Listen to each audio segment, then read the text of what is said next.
No, I think one of the most important thing is continuous learning, right? So the way we talk about continuous development, continuous integration, it starts actually with continuous learning. And with today's world of rapid change in technologies, it's so dynamic. Every single month you have new technologies, new skills, and all of that to come across. So it's not only for professionals who are coders, but also for non-professionals who are business guys, small and medium enterprise guys, white collar guys, and so on, right? So all of them has to go to this continuous learning process.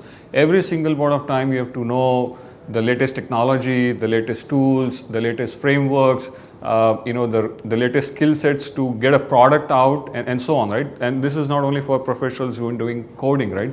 I mean, if you look at me, I always look at from now, right? Largely when I started my own company, I've stopped looking at people who are older than me. No offenses, right? But I've started looking people who are 10 years younger than me, right? Because they are driving all of these changes and the dynamics which is happening globally. So it's very essential to keep on learning from everybody on the both sides. People who have got experience, people who are just emerging. You learn all of those tactics, all of those skills.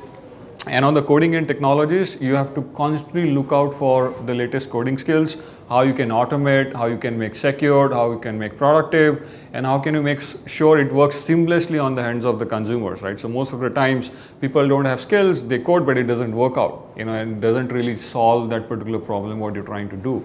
So always important to be in touch with latest trends, latest skills, and keep on kind of ramping you. You cannot say I've done Android 5 years back, I won't do iOS. You cannot say I've done Java 5 years back, I won't do Python now. So that does not work really. You have to be a full stack developer from a developer standpoint and continuously keep on learning on all of those latest technologies and frameworks. Very essential.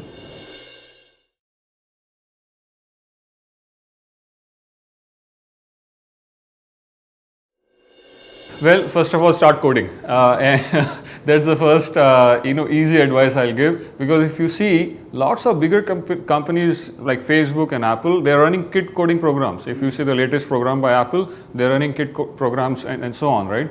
So first of all, start coding. And coding is just not to get a job onboarded, right? That's just not one of the objective. If you largely see lots of businesses, lots of ideas what people are thinking or even non-coders are translating to technologies, right? So most of the business are technology driven businesses. So if somebody wants to, even if it's a white collar kind of an expert, so let's say somebody is a photographer, right?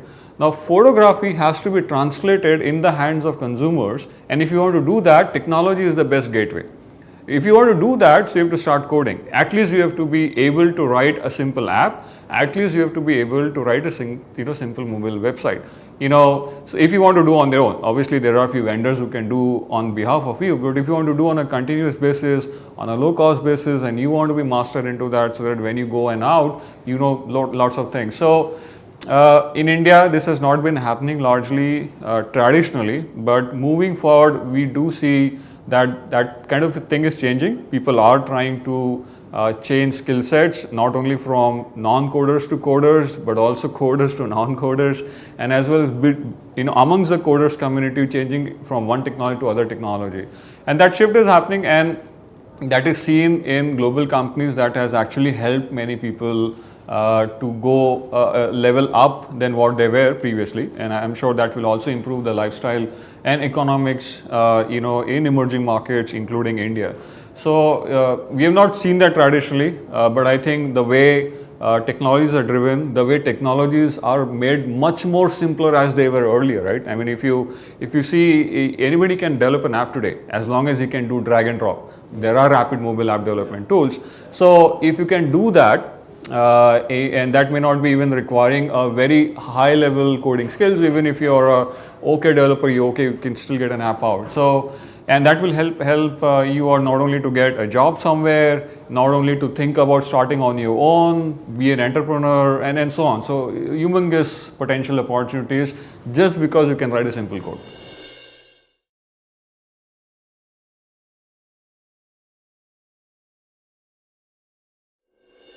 So I think it all starts with, before I answer that question appropriately, as you rightly pointed out, even the grads which are coming out from colleges and the expectations which are there from enterprise companies or let's say employers, there is a whole mismatch, right? I still see many colleges having old desktops and still doing C++ in a turbo view kind of an IDE, right? So, but the world has gone much more beyond. So, and I'm sure, and thanks for UpGrad who's solving that kind of a problem on a larger basis. But coming back, apart from pure engineering skills or coding skills, I think things are changing largely. Now, if you see a phone, which is a primary, in a way as of today, a primary driver of technology, a phone has a limited capacity. I mean, I'm sure you have lots of RAMs, you have lots of cores, but then you have a small space from a user standpoint, right? So you have a small 5-inch or let's say 6-inch screen. Now, how do you make sure a user spends his attention and work on your app or use your app, right? So actually, apart from coding skills from an engineer, he needs to first think, I'll write an app, but do I have skills to make sure that app will be opened by a user, right? So he has to start getting into a user kind of shoes and start understanding user behavior, consumer behavior, expectations of a consumer and expectation of an objective of that particular application, right? That's one part of non-technical skill which is essential for an Android or any mobile app developer now. The second one, something related to that is, what we called as initially search engine optimizations. Now we have app search optimization, right? So how do you make sure in a Play Store with millions of applications, how does your app again comes, right? So I'm sure if you go for a calculator right now in a Play Store, you'll find thousands of applications, right? So how does a critical app, which is most used and so on, appears on top so that user downloads that first? If you are lying somewhere at 999 number, nobody will reach that out, right? So app search optimization is very important, and that is not only job of a marketing team, it's also a job of a coder or also an engineer who's writing that app developer, because you have to take care of lots of things when you're packaging your application, right? So lots of parameters have to be included as part of application itself, so that marketing team can go ahead and do some additional things on the marketing side to get it in the higher ranking, right? So we'll talk about manifest files and packaging and so on. How do you upload your app on Play Store? What kind of metadata you put on the Play Stores and so on. So those are additional skills need to understand. And third, primarily important is DevOps, right? So when I say DevOps, is primarily continuous development, continuous integration, and continuous deployment, right? Now, most of the times people do, as an example out there, many things included, but most of the people do manual uploads of application. And many coders know that that can also be automated. People not know about tools, they don't know about frameworks, wherein you can do your metadata upload on Play Store just by firing a command. You don't have to log in, open up, type in over there and so on, right? And similarly, many other things. So those are three essential skills, which is very important apart from pure technical skills for any Android developer now.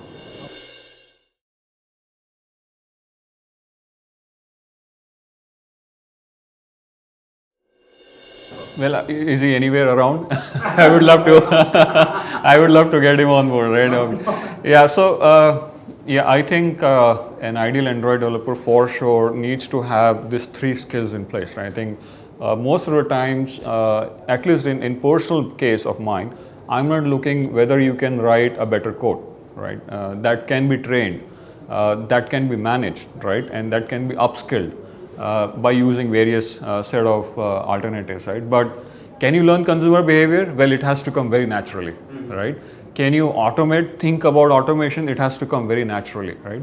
Can you work very seamlessly with product management and understand his views while you write a code, even though it's not giving you a specific product feature, but when you're writing a code, are you able to translate your thoughts with the product manager thoughts, right? So those are few areas which we look at as an ideal Android developer. Yes, obviously coupled with a very good coder, right? Who can write good codes, performance-oriented code, secured code, modular codes, scalable code, and so on. So I'm sure these are all Android ideal development scenarios or for any software development. But yes, largely these are a few set of parameters where we put that candidate as an ideal developer then.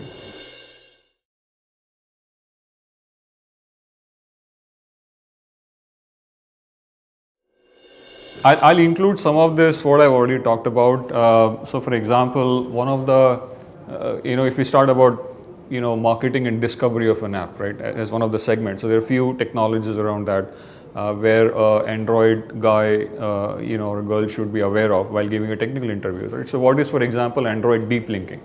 Now, deep linking is a feature which allows your app screens to get discovered in Google search results, right? Without actually having that app installed on a device. So if somebody is searching on Google, for an app, and that app screens get also discovered, so the user gets to know what's inside that application without actually downloading that particular application, right? So that's very important critical point for a technical interview to be taken care of. The second part, which is now a recent announcement of Google, is Android instant apps, right? So this is a step after deep linking, wherein now the app is designed in a modular way, right? So for example, user searched, he saw the screen, and he just wants to use that particular part of the app, right? So how do you do that? So you have to be aware about, how do you modularize your application with the latest set of framework of Android, so that, your app become part of Android instant apps. Simple use case, somebody search on Google search, he sees the screen of an app, and he also utilizes that screen for additional function because only that model was on. So, you have to be prepared for those interview questions, right? Some of the basic questions, how do you package Android? So AAPT, which is Android packaging tools. What is, ADB, Android debugger? What is, for example, IPC, which is very important because apps are getting complicated. You have to integrate lots of functionalities. You have to integrate many systems. So how do you inter-process communications, and you scale that particular part, right? Then, very importantly, ANRs, very important, so that it does not crash, app does not respond. So how do you really handle those cases?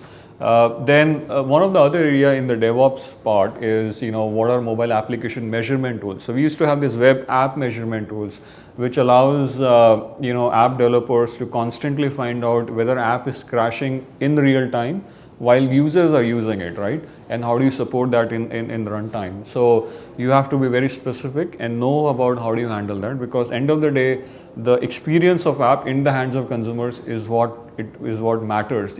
What does not matter is how many lines of code you're writing, right? So you have to be aware about mobile application measurement tools. Then mobile backend as a service. There's lots of focus on rapidity of mobile app development now, right? Both Android and iOS. And mobile backend as a service allows you to, eventually achieve that, because it has set of features which are already ready. You just have to plug in and they're there on your apps. You don't have to code from scratch. Then you can also expose APIs of your backend service very quickly using some of those tools. So mobile backend service is another area for technical interviews for developers to take care of. Android app security, right? 81% market share, and if you see all the reports, Android is the most vulnerable operating system for security now, right? People thought only websites are hackable. Well, even apps are hackable, right? So how do you make your apps secure? And when I say make apps secure, it actually starts from how do you make your code secure, how do you make your data secure, how do you make your transactions secure, and how do you make your local storages even secure. So you have to be well aware about Android app security in terms of your technical interviews, right? So then the other thing is UI sluggishness, very important thing, because as I said again, if UIs are taking another couple of minutes to open up another screen, the user will just drive it off and it's uninstalled, right? So UI sluggishness, what kind of things you can do to avoid UI sluggishness from a technical interview standpoint again. Android bots, lots of bots are coming around. Ecosystem is getting developed around that. So you need to be aware what APIs are there. You don't need to write an AI algorithm on your own now. You don't have to reinvent the wheel which is already there. So how do you effectively use those APIs for your use cases and get bots, AI, automation functionalities in part of your app? Very important part of your technical interviews, right? QA automation, which includes, one of the prominent questions which comes in technical interviews, there are so many Android versions, there are so many networks, there are so many device types, so it's completely fragmented ecosystem. So how do I make sure my app works on all of those, right, without having those devices with me? So it's a very prominent question which comes up, and cloud security, cloud-based device testings, you use Amazon AWS Forms, many other similar tools like Perfecto. So you have to be aware, questions around that as well. Android in-app crash management, right? So, if the screen crashes or an app crashes, how do you fix in real time? How do you give support to the users in real time and make sure it works again so that user does not get disengaged with an application? That's another area of technical interview you need to be aware of. So I think I've covered fairly 10 to 12 categories. So these are important categories apart from the regular Android questions. What is manifest? How do you do that manifesting? What is activity? What is viewer? And so on. So those are traditional Android questions. But if you have specific skills around all of this, I'm sure you'll be able to crack any Android interview.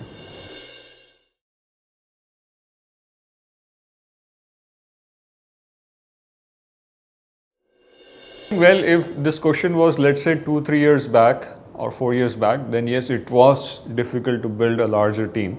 And I'm primarily coming not from a 1 or 2% team, but when you talk about growth and scale, right? So it was fairly difficult to build a large teams. You have to spend lots of time in trainings, your internal trainings, external trainings to get people onboarded in terms of growth. I think in today's world, it's slightly getting easier, primarily because of two things, right? So one is there are so many automation tools. There are so many visualization, drag and drop tools which allows you to make an app, right? So if you have simple category of apps to be made, which includes commerce, which include transaction, which includes maybe news media, videos and so on, the ready-made templates which are available as part of this frameworks, and you can simply develop an app very quickly, right? But when you talk about some of these additional, flavors of what I talked about as an Android app developer, that's where the challenge starts, right? So it has been fairly difficult to get tune developers to those scales, and then you have to involve lots of external training programs like UpGrad and also internal to make sure they come on board to that particular level. So I would say a mixed response. If you think you're an early stage, you want to quickly get an app out, not much difficult, you'll get Android developers. Thanks to Android market share, 81% market share, that itself makes your job easier. Lots of developers get tuned to those ecosystem very easily. But when you want to grow and scale, there is a bit of difficulty. You don't get developers who are tuned to those kind of frameworks, ecosystem, what I just talked about. And that's where your participation of training them, getting them onboarded on those specific skills start actually.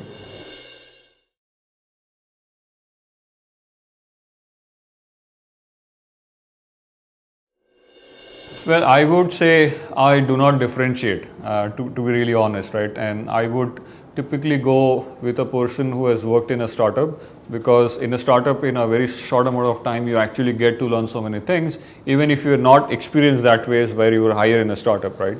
But yes, from additional skill standpoint, we also look out for, are you capable to work with different mindsets in the company, right?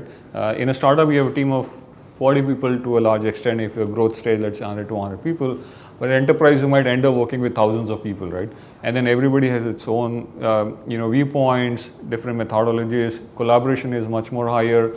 So I think when we look out from an enterprise hiring standpoint, apart from core tech skills, which gets, assessed by us, we start looking out other aspects of candidate, to work in an enterprise like that, right? So obviously, enterprise speeds are lesser than startups. I mean, it's a known fact. Agility is less, in enterprises. But then we do look out for candidates who are kind of agile in nature, who worked on startups. At the same amount of time, they can collaborate and work with larger, diversified, distributed teams to make sure the outcomes come still at the same point, the way startup wanted. Yeah. So those are slightly additional skills what we look out from an enterprise standpoint.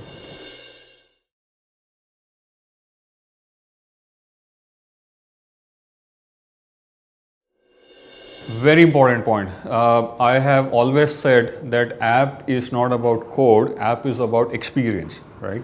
Now, the moment you talk about app as an experience, all of these factors really become important, right? Because then it eventually boils down user experience, right? If your user experience is not right, as I said, even if you write millions of lines of code, it's not going to help out. Now, when you talk about user experience, you have to necessarily talk about localization in that, right? So there are a set of users in a specific territory, in a specific category, in a specific segment, in a specific demography. in a specific location, right? India is a very good example. An app who is liked by many people in Maharashtra may not be so, if it's a really localized version, may not be working, let's say, in Bangalore or let's say in Karnataka, right? So you have to be very specific about while writing an app, have you taken care of all those aspects, demographics, SEC levels, locations, languages. The moment you have that aspect in your mind, you'll naturally bring that experience in your application while writing a code, right? So every single line of code, this is what I say, right? Every single line of code you write an app has to be mapped, A, with user experience, B, with a business value, right? As long as you can do that, your app will work. So I think very essential skills to have while writing an application.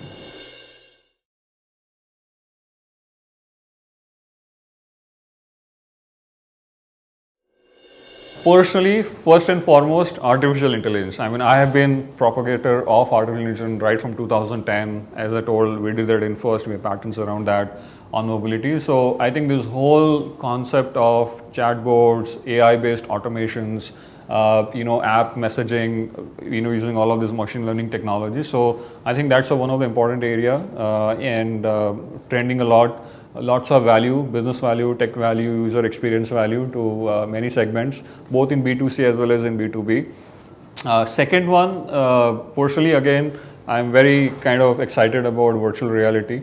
Virtual reality, by the way, is not about the devices you bring in, it's all about content, right? It's a classic game of chicken and egg, wherein if you don't have content, VR headsets don't work, and so on, right? So VR content is a very exciting trend coming up. The other one, just because smartphones, as you could lately see, has been saturating in terms of picking up volumes, right? And this is a phenomenon across the globe, except slightly for India. But that will also happen in India as well. So Android Auto is one of an important, trend to look out for. We'll see lots of technologies coming in your cars, small or big, which will be driven and driving connected cars and so on, similar technologies. Tesla is a very good example. So, but Android Auto in terms of pure Android ecosystem is what I'm really excited about. And yes, IoT. Even within Persistent, we are kind of a great propagator of IoT. We are partnered with IBM, Watson, and so on. So we see Internet of Things anyways, lots of people have been talking about, but I think this is an inflection point where, people will see more and more adoption of IoT. So Google platform, Android platform towards IoT is one of the other trend what I see. So largely these are few areas which personally I'm very excited and see lots of growth, and lots of areas of developers to work upon if they want to start differentiating themselves. So if they're early adopters of these technologies and experience, they'll be seeing as kind of, much more attractive way.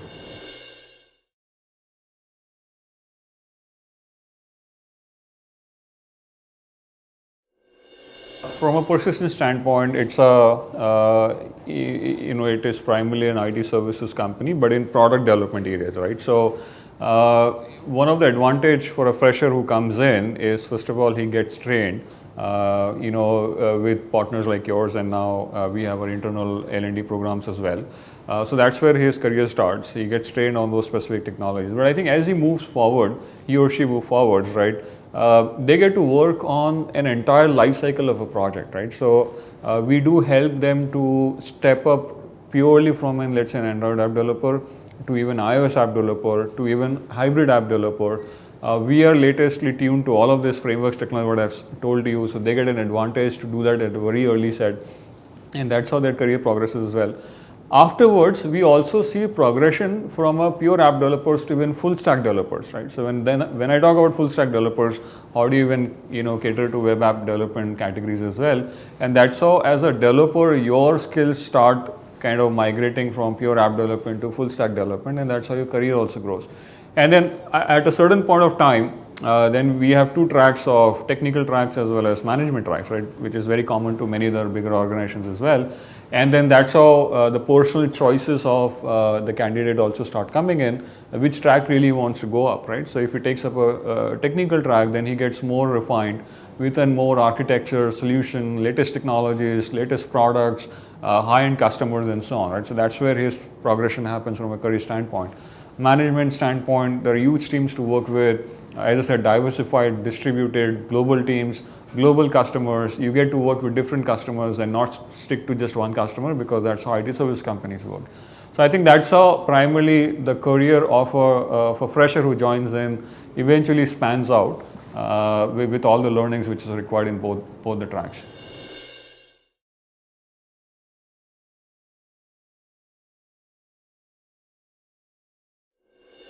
I think one of them which we are heavily focusing on and investing is in IBM Watson as a technology per se. We're working with them, we partnered with them, it's a public announcement. We are rolling out, how lots of, things which is part of Internet of Things get auto-deployed with software, gets continuously deployed with software updates and upgrades, give a personalized behavior to those softwares, and so on. So lots of work on that area, which is going to scale up largely across industrial ecosystem. The second work we are very focused on is also machine learning and artificial intelligence, chatbots, automation using AI, applying deep insights on the data what you have, wherein our data analytics come across. So machine learning, data analytics is one of the important areas we're working on and focusing on. Third is data lakes, huge amount of sets of data with large enterprises. How do you gather them? How do you bring it into a common place? How do you analyze? How do you predict? And so on. So that's one part of data lakes and automation around that we are very focused on. One of the other thing which we are also focusing on is kind of software 4.0, which we call as, which includes all of this DevOps, hackathons and so on, because largely enterprises who are slow in movement, all of this DevOps, hackathons help them to build that agility, innovation, collaboration among all the teams. So that's another area what we are focusing on largely.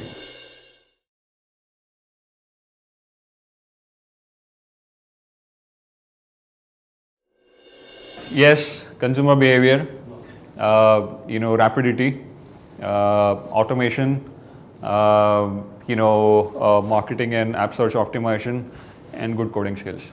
So we discussed about, for example, rapidity, right? So how do you assess which app has what functionalities, which technologies to go for, whether you go for hybrid app development or you go for native app development, and based on the feature set involved, whether you use existing tools to do drag and drop and get an app out, right, straight away without really even actually requiring to coding. If you talk about QA automation, how do you automate your app testing using different types of tools? For example, Selenium as a script you can utilize for that. You can use APM, for example, as an Android app automation testing tool and so on. So how do you work on those? In terms of rapidity, again, how do you use mobile backend as a service? Are you aware of mobile backend service frameworks which are available in the market globally and widely used ones?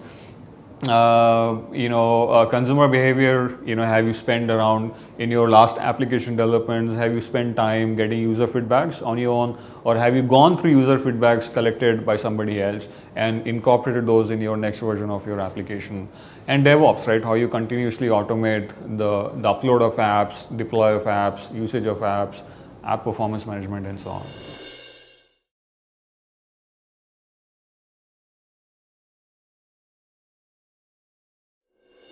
Well, first of all, you have to be constantly looking for opportunities. Have certain set of your testimonials ready, and those testimonials should be across just not about what app you have done, but how that app was used by users, how many downloads have been happening, how have you kept users engaged with those applications for a longer point of time. So you have to come out with those testimonials and make sure you have that as part of your selling strategy, right? Because that's where you'll start differentiating. If you're purely differentiating based on your coding skills, that may not work out, because there are lots of coders who can write good codes now. But if you have these additional flavors around that, and if you can showcase as part of your selling strategy on a freelancing platform, then that will help you to differentiate in the market and get you more and more opportunities, right?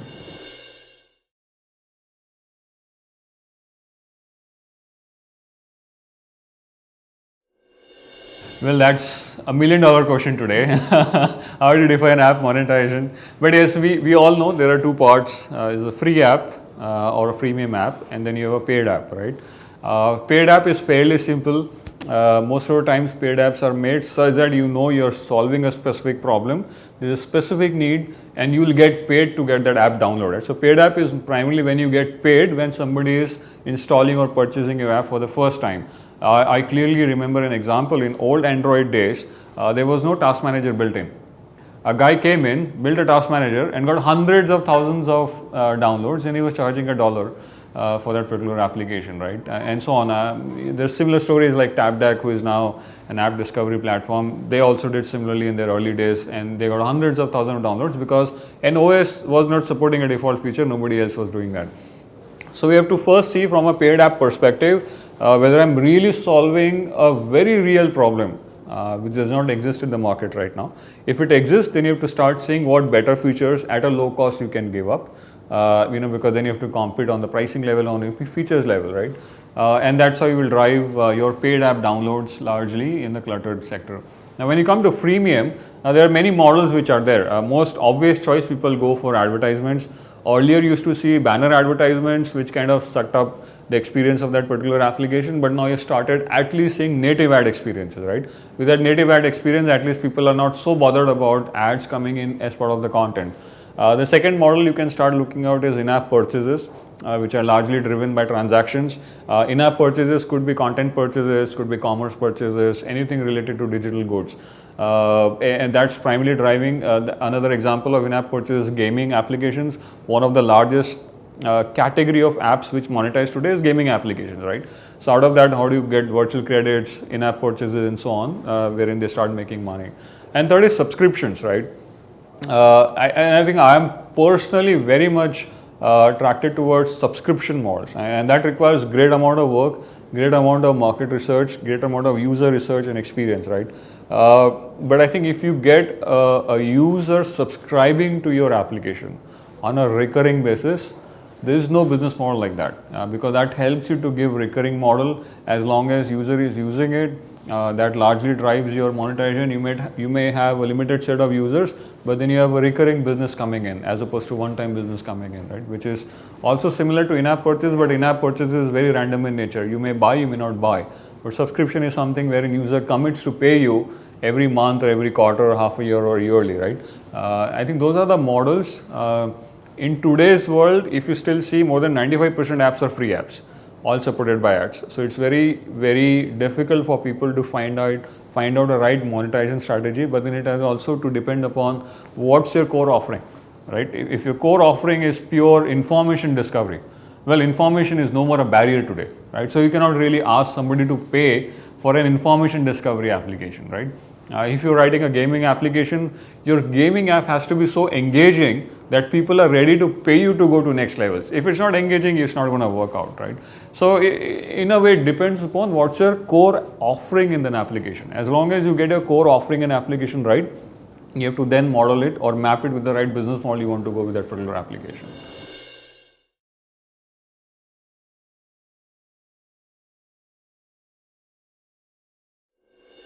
%81 market share, 95% apps are free. This is what is Android stats today, right? So you have to, and if you're working for a profitable organization, the first thing you have to, as I said, every line of code you write has to map to user experience and to map to business value. And that's how you'll only make money. So you might have hundreds of millions of downloads, but if you're not earning a penny out of that, on the longer term, I'm not saying that you need to monetize, let's say, right from the beginning, but when you're 100 million, then there's a cost associated to that, right? There's infrastructure cost, there's an engagement cost, there's a marketing cost, there's sales cost, and so on, right? So how do you derive a profitable business out of that? So for that, you have to start thinking how my app will monetize. Even if you don't want to monetize from day one, it's okay, it's all right. You don't have to monetize from day one. But I said everything what you write, think about, can this be monetized, right? So if I'm adding a button, can this be monetized? Am I adding this feature, can this be monetized? Apart from user experience mapping anyways. So it's very essential when you're working for a profitable organization or for an organization which is looking to create a business and and grow. Very important to map everything to a business value, which is nothing but a dollar value.